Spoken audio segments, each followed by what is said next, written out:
Hello everyone, welcome to this online course on manufacturing processes. I am Kishore, Assistant Professor in the Department of Mechanical Engineering, MLR Institute of Technology, Hyderabad.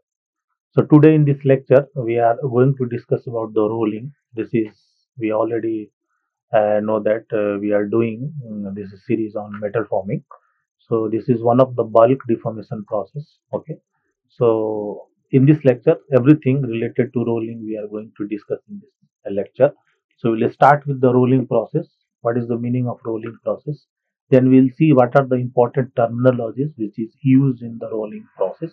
Then we are going to see how to analyze this rolling process, and some formula will be there related to this rolling operation, and then we will take few numerical to make whatever the formula that we are going to discuss to cover this one. Okay, so we'll start with the rolling.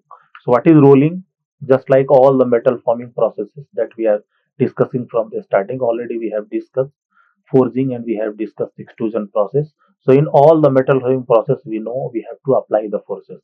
Now different means are being used through which we can apply the forces on the specimen. When we apply the forces, obviously material will be deformed, and once it will reach its set point or going beyond that one, there will be permanent deformation. Okay, so once material will start to flow, whatever the shape we want, generally we use a die which will have exactly the shape of the final product that we want.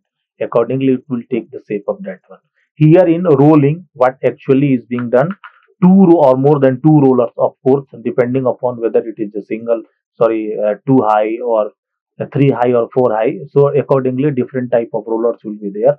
So here we have taken, just to make the things clear, only two rollers are there. Okay, so this is two high rolling wheels actually. Okay, so these two rollers will rotate on its axis. So these are the one roll and this is the another one. So what will happen if it is rotating on its axis, and suppose it is rotating in anti-clockwise direction? The sense of rotation is very important to understand. So what happens, because we are not pushing it to go inside, similarly we are not pulling it to come in this direction. Just like we have already seen in extrusion, what was the case? We were applying the force to the ram so that our workpiece was going inside and passing through the die opening.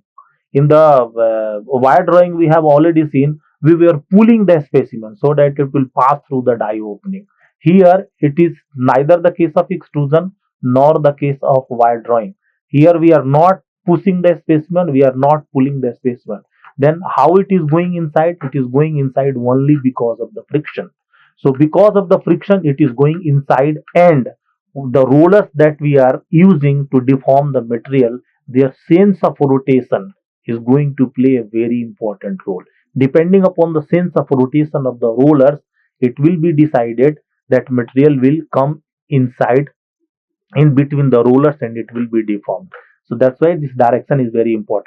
So if we are taking this anti-clockwise direction, this direction we are taking of this one, this roller, so what will be the tendency? If it is rotating anti-clockwise, tendency will be to pull this specimen inside because of the friction, because it is in contact with the workpiece here.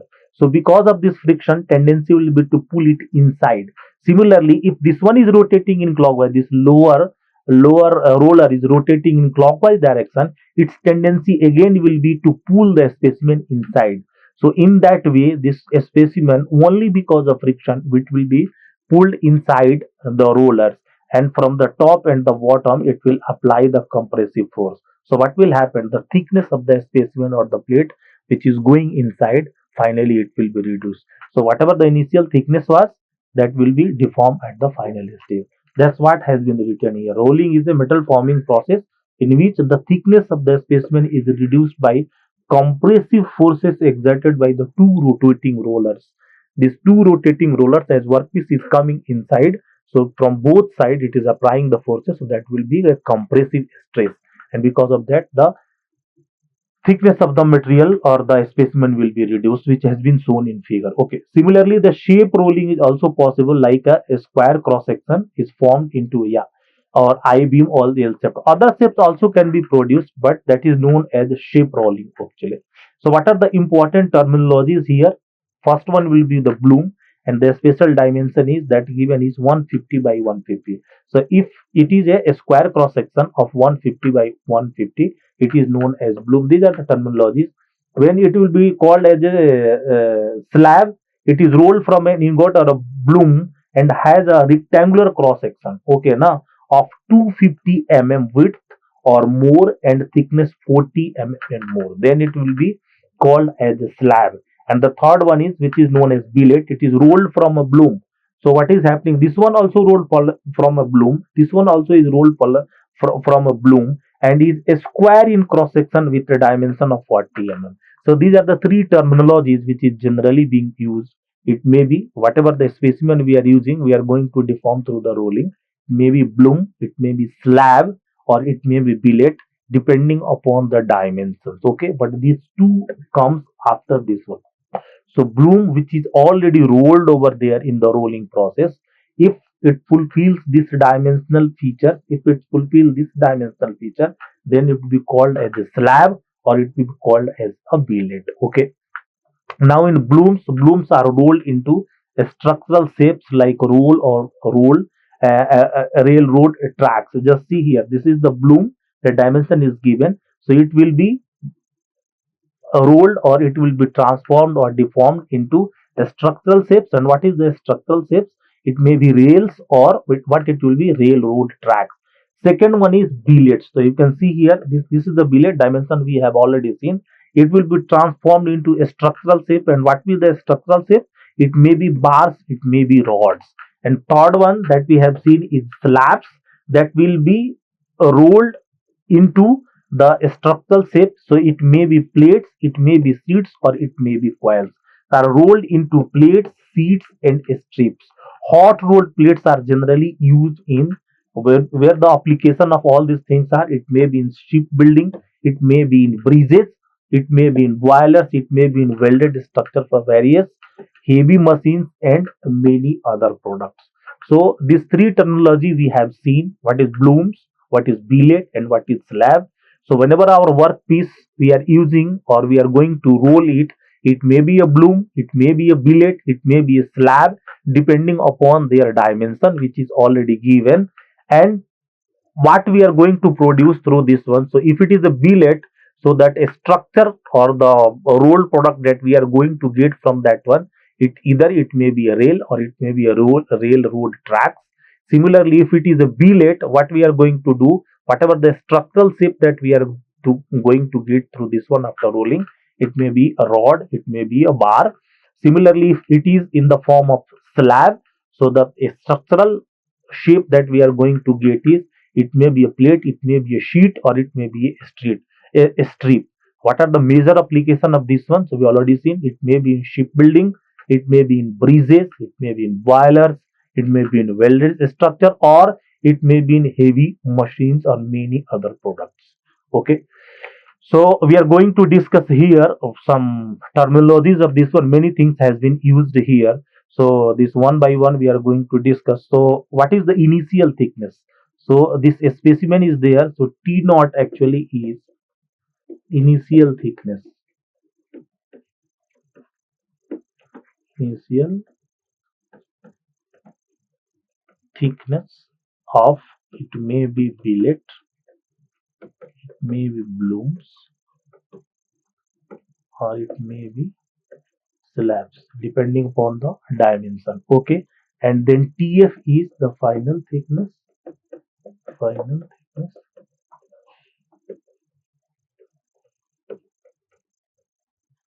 Okay. When we'll take the difference of this one, T naught minus TF. Okay. Generally it is written as delta H or delta T we can write. This is known as draft. Okay. This is known as draft. This roller is in contact with this workpiece. Okay. So how much angle it is subtending on this one? This is known as actually bite angle. So this bite angle,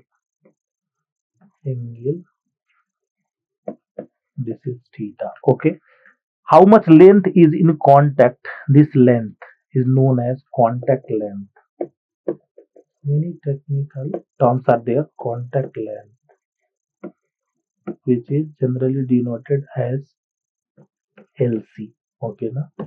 These are the few terms. Velocity at the starting is known as V initial velocity. Okay. Then final velocity, this extruded product which is moving, this one is final velocity.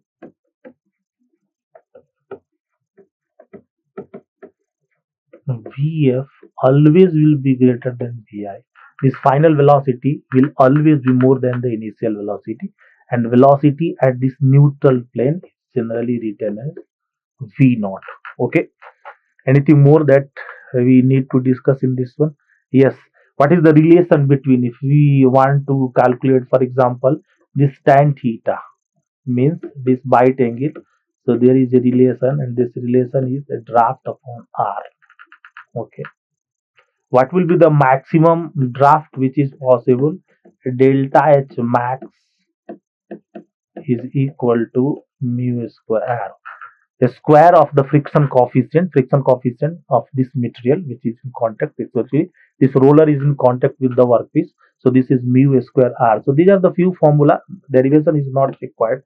It is beyond the scope of the syllabus. So that's why we will not discuss this.